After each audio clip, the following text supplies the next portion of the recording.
बिस्मिल्लाहिर्रहमानिर्रहीम अस्सलाम वालेकुम। अशरफ गनी हुकूमत का खात्मा, अफगानिस्तान से 20 साल अमरीका और उसकी पपेट हुकूमत का खात्मा हो गया। अशरफ गनी काबुल छोड़कर ताजिकिस्तान फरार हो गए और अशरफ गनी ने डील के तहत अमरीका के साथ ये तमाम सूरत हाल की। अशरफ गनी इस वक्त निकल चुके हैं और उनके साथ अमरुल्लाह साले जहाँ पर वो मौजूद है, रशीद दोस्तम, ये सब लोग भाग गए हैं। लेकिन यहाँ पर एक अजीबोगरीब सूरत हाल होती है कि अशरफ गनी अहमद जई कबीले से ताल्लुक़ रखते थे और पश्तून थे।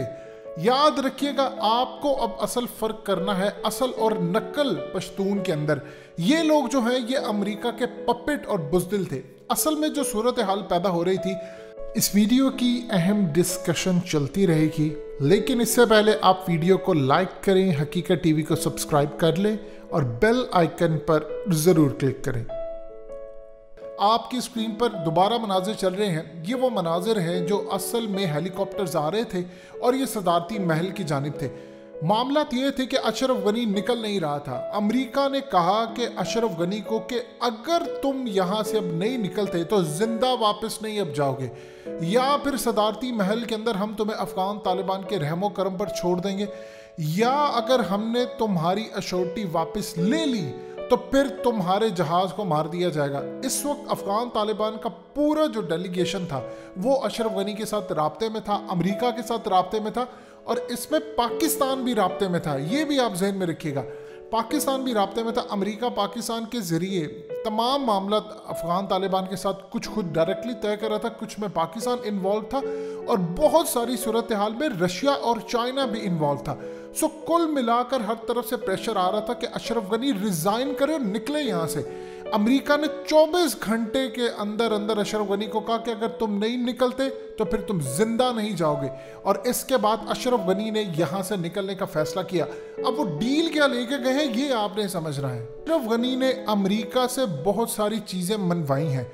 अमेरिका के अंदर और दुनिया भर के अंदर उनके बहुत सारे जो लोग हैं उनको नेशनैलिटीज़ लेनी है, उनको जो प्रॉपर्टीज़ है नुकसान नहीं होगा फ्यूचर के अंदर। डॉलर्स भर भर के अमेरिकन्स ने उनको बैग दिए हैं, वो साथ लेकर गए हैं और इसके साथ उन्होंने अमेरिका से ये डील की है कि दुनिया भर के अंदर जहाँ जहाँ उनकी फैमिलीज़ की हर जगह की जो प्रॉपर्टीज़ हैं उस पर अमेरिका उनसे हिसाब किताब नहीं लेगा, किसी तरह की कोई पूछगिछ नहीं होगी। असल में इस वक्त अमेरिका के अंदर कुछ मामला चल रहे हैं और जो बाद में अशरफ गनी के लिए ख़राब होने वाले हैं। वो मामला कुछ इस तरह के हैं कि अशरफ गनी को पैसा दिया था अमेरिका ने, और अमेरिका ने जब वो पैसा दिया कि आप अपनी फ़ौज और इन सब पर लगाए, तो वो पैसा बजाय फ़ौज पे लगाने के उसमें से अब तक जो फिगर आ रहे हैं 50% अशरफ गनी और टोले ने सारी करप्शन में ज़ाया कर दिया। रशीद दोस्तम, मोहिब हमदुल्ला, इन सब लोगों ने पैसा लूटा।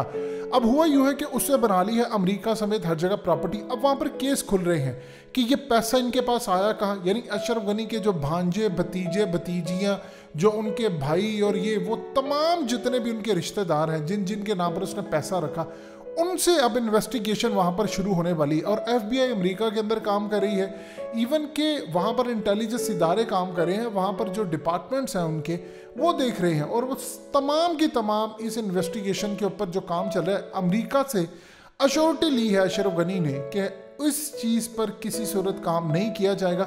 मेरी प्रॉपर्टी, मेरा पैसा, मैं जहाँ भी जाऊँ किसी सूरत मुझसे पूछा नहीं जाएगा। देखिए, अमेरिका का एक बात आप याद रखिएगा, अभी तो फिलहाल अमेरिका ने अशरफ गनी को जाने दिया है कि तुम यहाँ से जाओ। अशरफ गनी ने अमेरिका को दिया धोखा। कल भी जो रिकॉर्डेड मैसेज था वो साथ लेकर चला गया।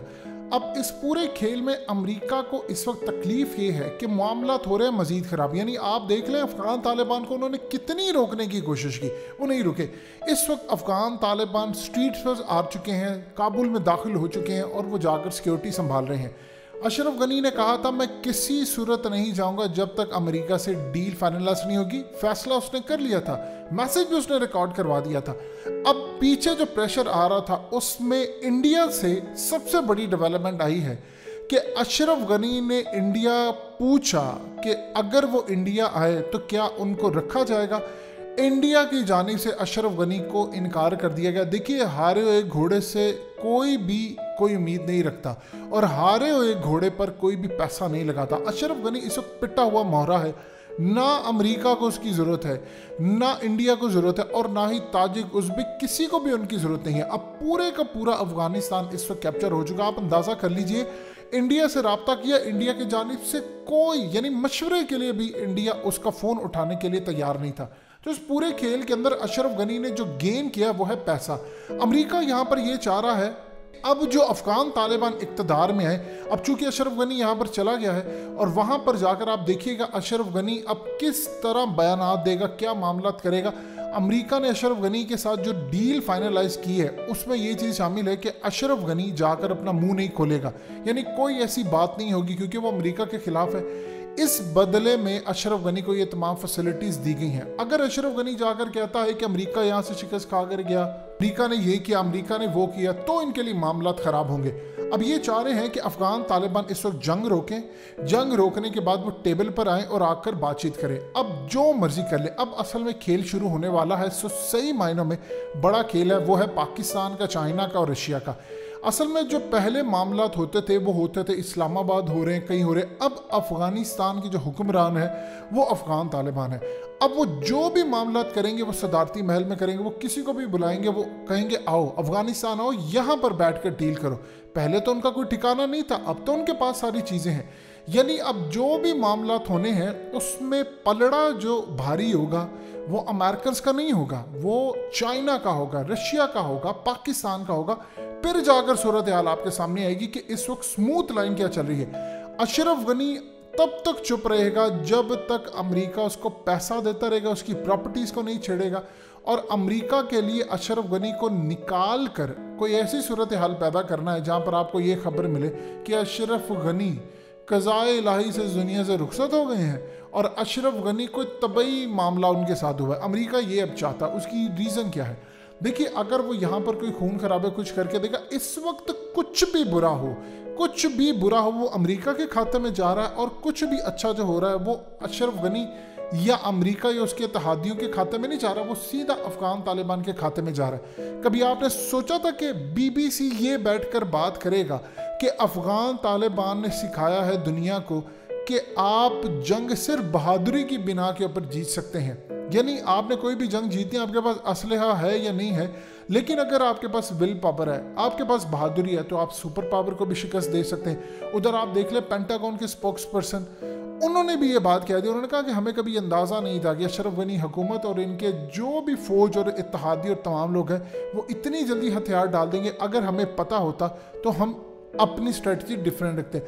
उधर से बरतानिया ने कह दिया है कि अमेरिका ने सबसे बड़ी गलती की है यहाँ से फौजें निकालकर। और डोनाल्ड ट्रंप को देख लीजिए, उसने तो सबसे बढ़कर बयान दिया। उसने कहा कि मुझे मिस कर रहे हो। अफगानिस्तान में अमेरिका का इस वक्त हशर हो रहा है। उसके बाद डोनाल्ड ट्रंप ने सारी दुनिया को कहा कि अगर मैं होता तो इज्जत से अमेरिकी फौज को निकालता, बातचीत होती और हम पराई जंग में जाते ही नहीं। लेकिन इस वक्त अगर हम निकल रहे हैं तो अमेरिका की बेइज्जती है। लिहाजा इस पूरी सूरत हाल के अंदर जो मामला सामने आया है उसमें अफगान तालिबान की अब तक की सबसे बड़ी विक्ट्री ये है कि उन्होंने एक गोली चलाए बगैर पूरे का पूरा अफगानिस्तान प्रॉपरली फतह कर लिया है और सारे के सारे इस वक्त इत्तेहादी हार गए हैं। हकीकत टीवी को सब्सक्राइब करना मत भूलें, वीडियो को लाइक करें, शेयर करें और कमेंट सेक्शन में अपनी राय का इजहार ज़रूर करें।